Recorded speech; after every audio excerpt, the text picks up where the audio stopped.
With Worlds ending this weekend, we got to start looking a little bit deeper into the TSM offseason and check out who are our top 5 targets heading into the offseason. Let's talk some TSM.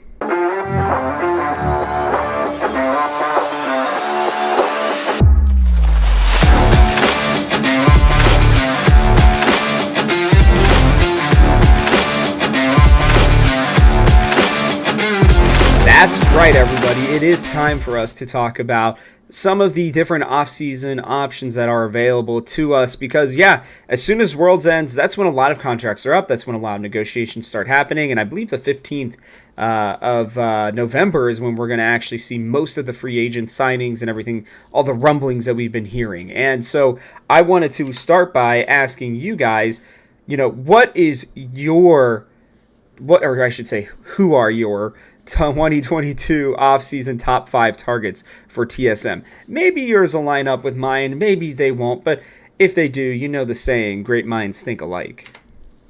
Here's my first topic, or my first person in this topic is VTO.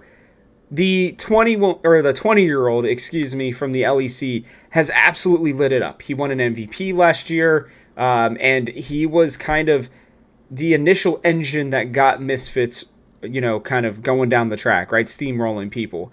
And this guy is, I think, extremely talented. I think more than most people even realize. And he's still very, very young.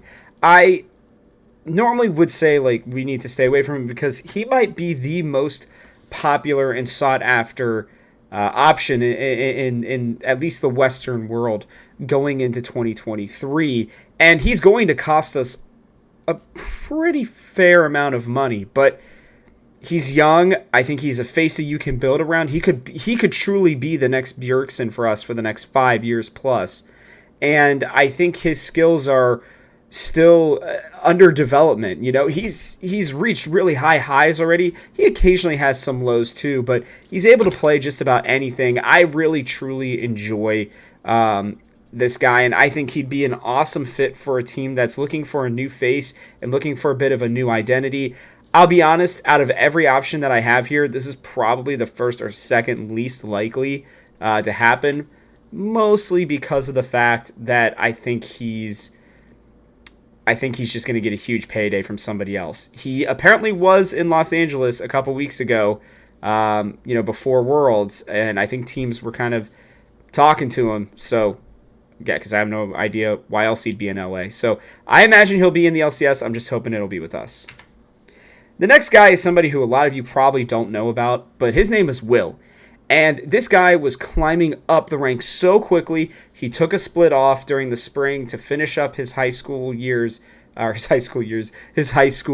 And now he is full-time LCS. He's been a part of the Dignitas system, then was brought into 100 Thieves Academy. Didn't look as good as most people thought he would, but I think there were a few reasons for that. I think he was a little bit out of practice, and, it takes time to adapt to a newer team, but this guy's only 17, 18 years old, and I believe he's one of the next great LCS junglers coming up. With Spica gone, I think looking at a younger jungler is probably a better option, especially if we are going to be going with a younger team.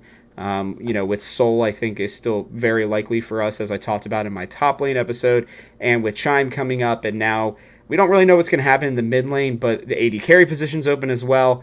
If we were to get him, then that would mean that we could have both our imports be for mid and for AD carry as well. I think this is probably the least likely person.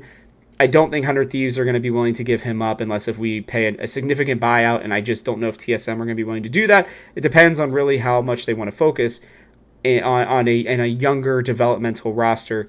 But this guy, if you thought Kenvi was good, this guy is 3 years younger, and I think he has even a higher ceiling than Kenvi, which I really loved Kenvi before this as well. So look at him as I think an interesting option, and somebody who, academy players get bought out all the time. This is one of those people who I think that TSM could certainly look at. The next one, and one that's a little bit older but still on the younger side, is Marcoon. This guy over at XL was a catalyst for them. He really was kind of the reason why this team was able to make it as far as they were. Look, Nuke Duck had a solid season. Finn was great. Patrick, was pretty good. when Mickey wasn't completely throwing their games, he was a solid addition as well, but it all went through Marcoon. When he was able to be aggressive, get around all the different lanes, and he really could. I mean, he could play through any lane at any time, and his counter jungling was awesome. He's an excellent volley bear who will hopefully be in the meta next year, and I think he's going to be a really under the radar availability or person who's available. I really, really like Marcoon. I think he's still young, like I said. I still think that he has potential to grow as well. And if you're looking for an option to bring over, like in the jungle, that still has those criteria, and one that actually has a lot more experience, has made it to the playoffs, I think this is your guy. I think he's the most likely option for us to be taking a look at right now. Again, as always, I'm not telling you guys if I'm hearing any leaks or anything right now. I have not heard anything about where Marcoon is going at all, to be completely honest with you. I would assume Excel probably still want to sign him, but I believe his contract is up, and he could be an amazing option for TSM moving forward, and somebody who could easily stabilize what is a bit of an up and down, or what could be a very up and down offseason. The next guy is one you probably wouldn't have thought of, but Cowrie. We recently released a report that Evil Geniuses are looking at AD carry options, with Danny unfortunately being sidelined for at least part of or all of 2023. We really don't know what his next steps are going to be, and it sounds like they're looking for people outside of Cowrie. I can tell you this much. We had an interview with him that Brian Rockwood did. He did a great job, considering, that Cowrie had just lost and was a little bit upset, obviously. But this guy's mental is really good if you consider, everything that he had to go through. The pressure that was on him to step in Chicago, right? And then play at Worlds and help this team, get out of play-ins, beat Mad Lions 3-0. Like, I really believe that Cowrie is one of the next great AD carries options, at least for the LCS, potentially even the LEC, I believe. And if Evil Geniuses don't feel like keeping him around, if I'm TSM, I'm giving them a call, because this guy has clearly an awesome mental fortitude. He is tough as nails, and I think we've only started to see the beginning of what his peaks could be. He's still young as well. I believe he's only 20, 21. And I think that he's an option that a lot of teams should be considering. He was already one of the top prospects before he got brought up for Worlds, and the fact that he was able to go toe-to-toe with some of the best bot laners in the world. Sure, he looked outclassed at times, but the guy had no practice. He had never even really played against LCS people, let alone LPL, LCK, and LEC. So I think he's really impressive, and I think with more time, he could truly be sharpened into a diamond and be a very nice addition for TSM. Now, here's one person that, for my fifth and final option, that I don't think a lot of people are really looking at, and I have heard the rumors, similar to some people, that, I guess I am doing a little bit of rumors, but essentially that TSM are looking at, challenger Korean players, specifically at the LCK, specifically at the AD carry role. This guy's name is Peyz, I believe, Peyz, I think that's how you pronounce it, and he is with Gen.G. Obviously, Ruler's not going anywhere, and I don't think Gen.G want a young 16-year-old guy coming up and taking over the reins.